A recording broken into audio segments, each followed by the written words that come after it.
Olá, seja bem-vindo ao capítulo 8. Nesse capítulo eu vou falar um pouco sobre compliance no Azure. Eu vou falar sobre o Azure Trust Center, o Compliance Documentation, o Azure Government e o Azure China 21 ViaNet também a título de curiosidade aí para vocês.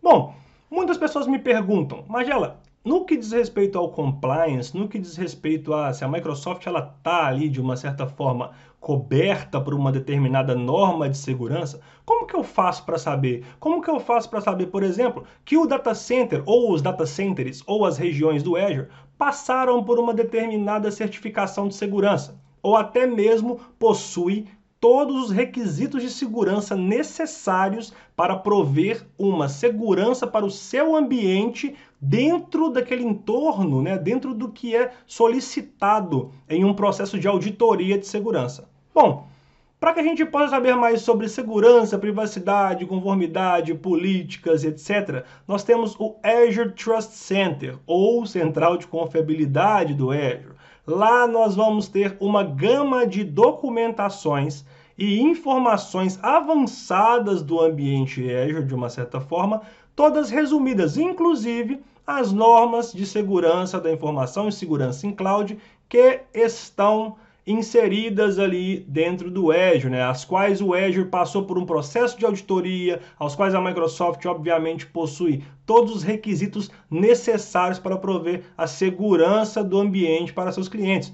Sendo assim, a gente tem também algumas listas de recursos que são recomendados, organizadas por tópicos. Por exemplo, na época do PCI DSS, muitas das vezes eu fui arguído, quando eu passei, né, por um processo de certificação PCI DSS, para contextualizar um pouco para vocês, eu fui líder durante um processo de certificação PCI DSS de um time, e aí nós tivemos que montar toda a estratégia para a certificação em 6 meses. É uma certificação muito dolorida, muito difícil.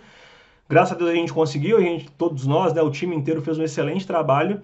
E muitas das vezes eu fui arguído como líder técnico se aquele determinado recurso ao qual eu estava sugerindo para a utilização, ao qual que estava implementado ali no meu ambiente, se ele tinha os requisitos básicos de segurança e se ele estava coberto, por exemplo, pela ISO 27001 ou pela PCI DSS ou por alguma norma de segurança. Então, geralmente, a Microsoft no Azure Trust Center, ou Central de Confiabilidade, ela coloca ali toda a documentação, inclusive a lista de recursos que passaram pela auditoria, aos quais são seguros e que nós possamos, obviamente, implantar no nosso ambiente e sim, são considerados como recursos totalmente em compliance perante a ISO, perante a CDCS, perante a RIPA, perante a SOC 1 e, claro, uma série de normas de segurança da informação, ok?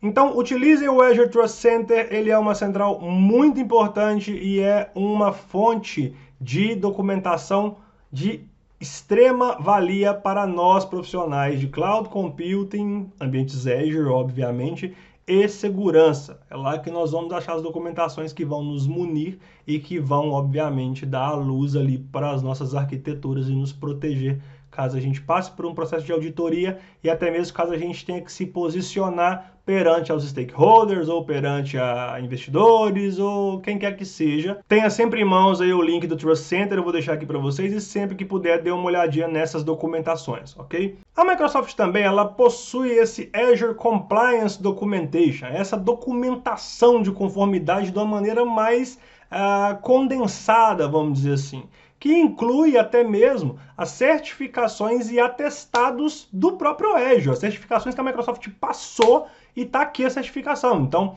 para a Microsoft ela ser um cloud provider, ela prover soluções até mesmo de segurança, ela precisa passar, ela é auditada também pela ISO, ela também é auditada pela SOC, pela FedRAMP, pela RIPA, pela PCI DSS, pelo Conselho, né? Pelo PCI Council, ela é auditada, então não escapa não tem escapatória. Até mesmo a Microsoft ela é auditada e ela tem essas certificações e isso nos é solicitado durante o processo de auditoria também. Se vocês passarem por processo de auditoria, vão perguntar, cara, você tem as documentações? Eu preciso anexar aqui a documentação de que a Microsoft foi auditada esse ano e de que esse serviço, por exemplo, está incluso, por exemplo, na auditoria. Se no relatório do auditor tem esse serviço. Eu até me recordo na época do PCI, tinha um serviço específico, se eu não me engano era o Key Vault, ele não estava. E aí, por sorte minha, acho que 15 ou 20 dias, 30 dias depois, a Microsoft atualizou com uma nova listagem. Ela foi meio que, de uma certa forma, recertificada, e aí incluiu, e eu não precisei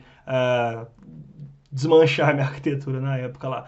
Então, até mesmo algumas ofertas de conformidade incluem, né, serviços de informação da Justiça Criminal, a RIPA ali, certificação CSA da Cloud Security Alliance, a parte da ISO 27018, cláusulas de modelo da União Europeia a respeito do GDPR, até mesmo cláusulas a respeito da LGPD. Agora também a Microsoft já tem ali aquela documentação de coverage ali, de que o Azure cobre. O NIST, que é o National Institute of Standards and Technology, um instituto americano muito conceituado. Então eu vou deixar aqui para vocês também o link do Azure Compliance Documentation. Acessem e dêem uma conferida na documentação. Sempre que vocês forem solicitados por documentações ou que você tiver alguma dúvida a respeito de segurança ou de compliance no Azure, lembre-se bem desses últimos 2 portais que eu mencionei aqui no curso. Eles vão ser de muita valia e vão te tirar de algumas situações que são um pouco desagradáveis, são situações que são um pouco controversas, da qual a pessoa fala, será? Não sei, hein? Olha, será que é? Eu não estou duvidando, não.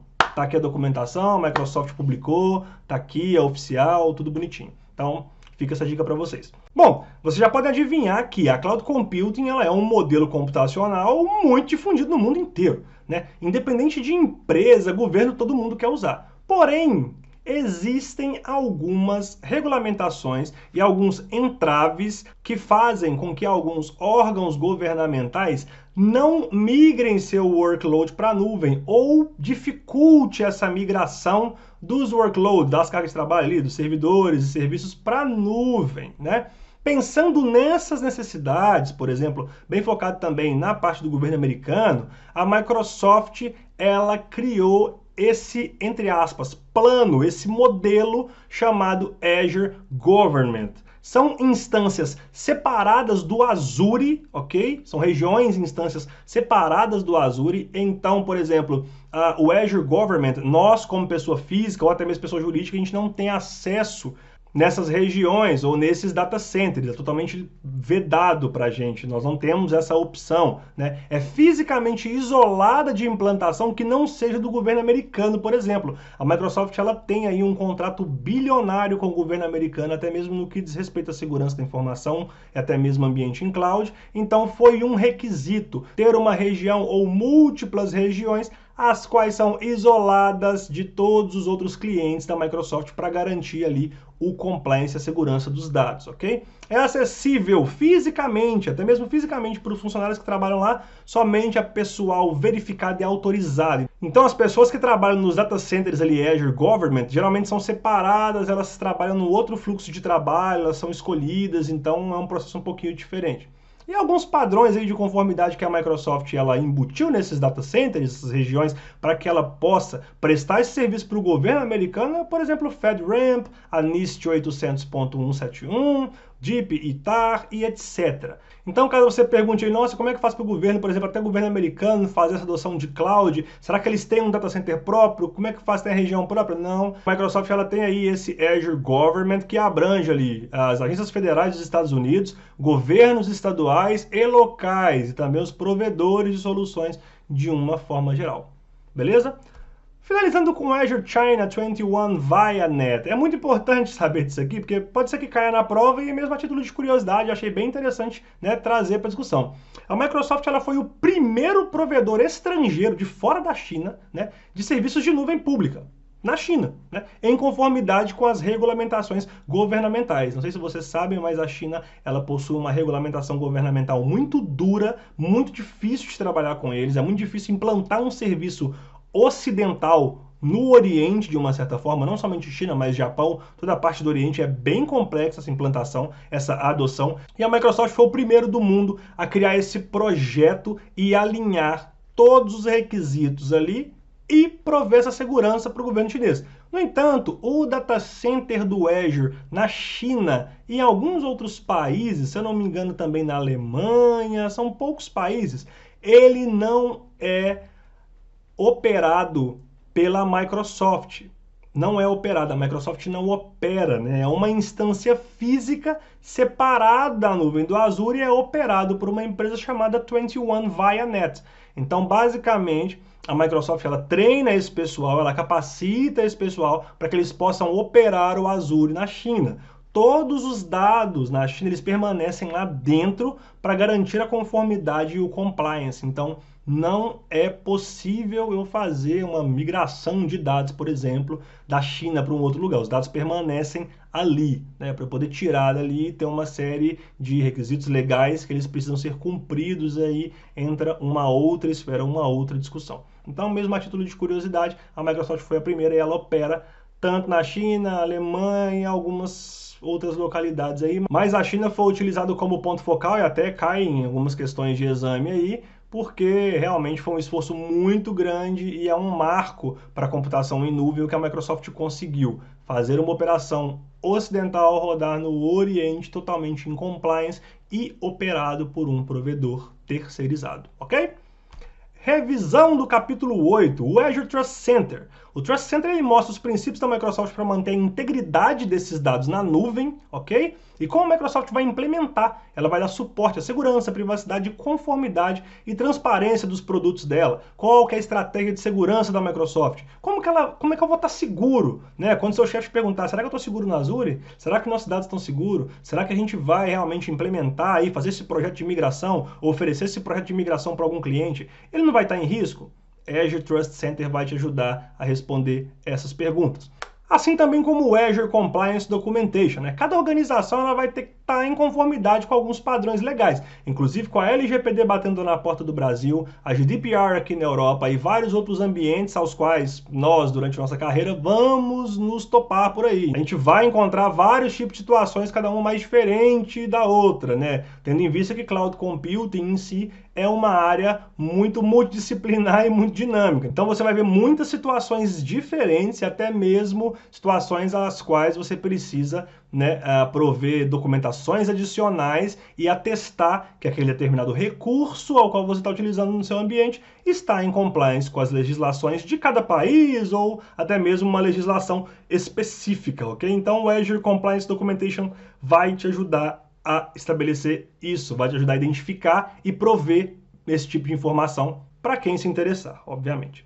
E por último, e não menos importante, o que a gente chama de Azure Sovereign Regions, né, que são as regiões soberanas. A gente viu aí que tanto o Azure Government ou o Azure China, eles são operados de uma maneira exclusiva, de uma maneira a parte de um ambiente normal. Então, se um data center ele já é isolado, já tem aquele isolamento físico e lógico, o Azure Government e o China é mais isolado ainda, e isso ajuda a fazer com que o governo possa migrar o workload para a nuvem e ainda assim ter o seu ambiente totalmente seguro, em compliance, os dados íntegros, disponíveis quando necessário e 100% em cloud, né, gente? Sem ter que ter uma cloud privada, sem ter que ter realmente um alto investimento com uma cloud privada, beleza? No próximo capítulo, nós vamos falar sobre algumas soluções para LGPD no Azure. Então, eu vou falar sobre o que é LGPD, a gente vai bater um papo. O portal, entre aspas, LGPD da Microsoft é basicamente uma página onde ela centraliza todas as informações ali referentes à LGPD e como que ela vai nos ajudar na adoção da nossa estratégia para nos proteger e estarmos em compliance com a LGPD e algumas sugestões de ferramentas Microsoft para a LGPD. Como que nós vamos utilizar algumas ferramentas que a Microsoft já tem no seu portfólio na nossa estratégia de proteção de dados para a LGPD. Belezinha? Então, como é de praxe, vejo você no próximo capítulo. Até lá!